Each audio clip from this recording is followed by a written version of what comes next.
পুষ্পা 2 মুভিতে লাল চন্দনের নাম শুনে অনেকেরই ধারণা হয়েছে যে লাল চন্দনই হলো পৃথিবীর সবচেয়ে দামি গাছের কাঠ, যেটা নিয়ে আমার ভিডিও আছে। কিন্তু জানলে অবাক হবেন, লাল চন্দনের চেয়েও অনেক দামি গাছ একটা আছে, আর সেটা হলো আফ্রিকান ব্ল্যাকউড, যেটাকে বলা হয় বিশ্বের সবচেয়ে দামি গাছ। আন্তর্জাতিক বাজারে লাল চন্দন কাঠের দাম প্রতি কেজি 5,000 থেকে 7,000 ডলারের মধ্যে থাকে, মানে ইন্ডিয়ান রুপিতে 4.5 লক্ষ থেকে 6 লক্ষর মধ্যে, আর বাংলাদেশ টাকাতে 6 লক্ষ টাকা থেকে 8.5 লক্ষ টাকার মধ্যে। তবে আফ্রিকান ব্ল্যাকউডের দাম প্রতি কেজি 10,000 ডলার বা তার থেকে বেশি হতে পারে। কিন্তু এই গাছ এত দামি কেন?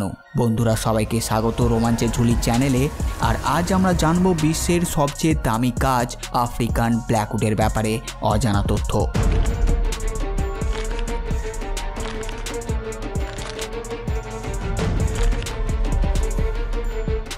আফ্রিকার প্রধানত পূর্ব ও দক্ষিণের দেশগুলো যেমন তানজানিয়া, মোজাম্বিক, কেনিয়া এবং জিম্বাবুয়ে সহ পৃথিবীর মোট 26টি দেশে এই ব্ল্যাকউড গাছের সন্ধান মেলে। এই গাছের রং গাঢ় কালো থেকে গাঢ় বাদামি, মাঝে মাঝে বেগুনি বা ধূসর রঙের হয়, আর এই গাছের উচ্চতা হয় গড়ে 25 থেকে 40 ফুট। গাছগুলো পুরোপুরি বড় হতে সময় নেয় প্রায় 60 বছর, এবং এই কাঠ খুবই ভারী এবং শক্ত, ফলে জলে খুব সহজেই ডুবে যায়। আফ্রিকান ব্ল্যাকউড এতই শক্ত যে এটাকে আয়নউড বা লোহার কাঠও বলা হয়। আন্তর্জাতিক বাজারে এই কাঠ অত্যন্ত দামি এবং একটি ঘন ইঞ্চি কাঠের দাম প্রায় সোনা সমান।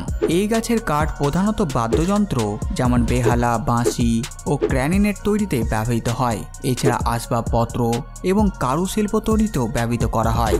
গহনা, ক্ষুদ্র শিল্পকর্ম এবং ডেকোরেটিভ আইটেম তৈরিতে ব্যবহৃত হয়। এমনকি স্থানীয় জনগোষ্ঠী এতে ঐতিহ্যবাহী চিকিৎসায় ব্যবহার করে। এটি গ্রেনাডিল্লা বা মপানি কাঠ নামেও পরিচিত। এর উৎপত্তি স্থল এবং গুণগত মান এটিকে বিশেষভাবে গুরুত্বপূর্ণ করে তুলেছে।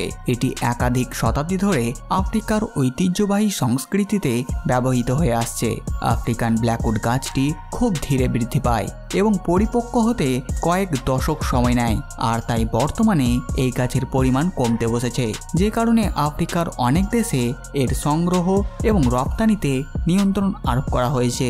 আর গাছগুলোকে Convention of International Trade in Endangered স্পিসিসের অধীনে এটিকে সুরক্ষিত করা হয়েছে। এছাড়া গাছ রোপণের মাধ্যমে এর সংখ্যা বৃদ্ধি করার প্রচেষ্টা চলছে, এমনকি বিকল্প উৎপাদনের গবেষণা চালানো হচ্ছে। পরিশেষে বলা যায়, আফ্রিকান ব্ল্যাকউড শুধুমাত্র একটি কাঠ নয়, এটি একটি প্রাকৃতিক সম্পদ যা পরিবেশ, সংস্কৃতি এবং অর্থনীতির জন্য গুরুত্বপূর্ণ। এটি সংরক্ষণ এবং সঠিক ব্যবস্থাপনা অত্যন্ত গুরুত্বপূর্ণ। তো ব্যাস বন্ধুরা, এই ভিডিওতে বাস এতটুকুই। দেখা হচ্ছে আবার একটি নতুন ভিডিওতে, ততক্ষণের জন্য টাটা।